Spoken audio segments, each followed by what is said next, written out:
Trey got off to such a good start, Yeah. the Alabama game. Have you seen signs that he's frustrated at all? That since then it's tapered off? No, I mean I think the whole offense is not necessarily frustrated, but we all want to be doing better than we are in the run game.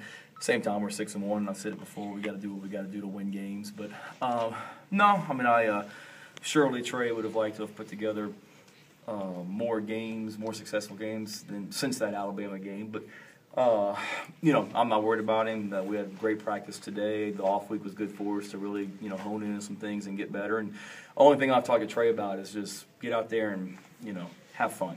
Don't think so much. I think maybe our guys are pressing a little bit at the running back position, worried about doing everything exactly right. I'm sure you got to do things right, but at the same time, get out there and go play. And that's what I've talked to Trey about is just relax, have fun, trust what you see, and just run, And I know it sounds simple, but he's had a good couple weeks of practice, and hopefully he might take another step. I know you didn't.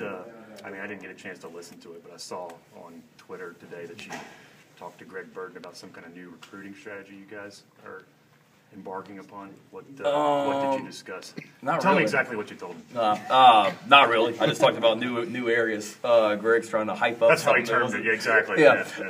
No, not really. I think the conversation I had with Greg was just getting into some different areas than we've had in the past. Just things we've talked about before. We're still going to recruit the same areas. We're always going to start with Virginia. But I was probably referring more to just Leffler has recruited Pittsburgh before, so we're able to get up in the Western PA. Scott being from Ohio, we were able to get up into that part of the country. Probably was the gist of that conversation. I don't know if it's any new strategy. It's just utilizing new coaches. Aaron Moorhead's from Chicago, played for Indianapolis. He's got Midwest ties. That was more of anything. When you went back and looked at what wasn't working for the run game, and you guys said it was a little bit here, a little bit there, sometimes block. Is it sort of frustrating as a coach to be like, it's not one thing we can fix, it's across the board? Well, I think it's all things we can fix. I just think, we've got to each guy's got to be a little bit better. Logan would tell you he's got to be better with his decision making. Offensive line would tell you they've got to be better up front. Blocking, running backs. There's a lot of things we can certainly do better. We got to be better with where we are with our eyes and what we're doing. Perimeter blocking. We spent a lot of time on that. The receivers and the tight ends when they're out there in space, making those blocks. Maybe it may be blocked well up front, and somebody misses a block on the edge, and it looks like garbage. And so we spent a lot of time on that. It wasn't anything that we just said, "Oh my God, we're never going to be able to fix this." How can we get better at this? It was all something we saw we could get better at.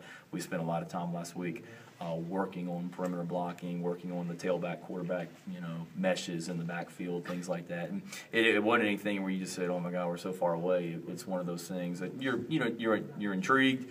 You're excited because you realize you're close, and you just got to keep working. We certainly need to be better than what we are right now, and we all know that. I know it's not your position group, but you see the offensive line every day. Did they need that bye week more than Absolutely, anybody? Yeah. It was some of those. It was like looked like we'd been in war or the battlefield, out there at practice with some of our guys. David Wing's snapping with his opposite hand because he's so beat up, and different guys that you take a pounding and they're on the offensive line, and we don't have a lot of depth either. That's the other thing. It's not like we got those 5 guys, and then Coach Grimes is working these 5 and these 5. There's not a lot of depth.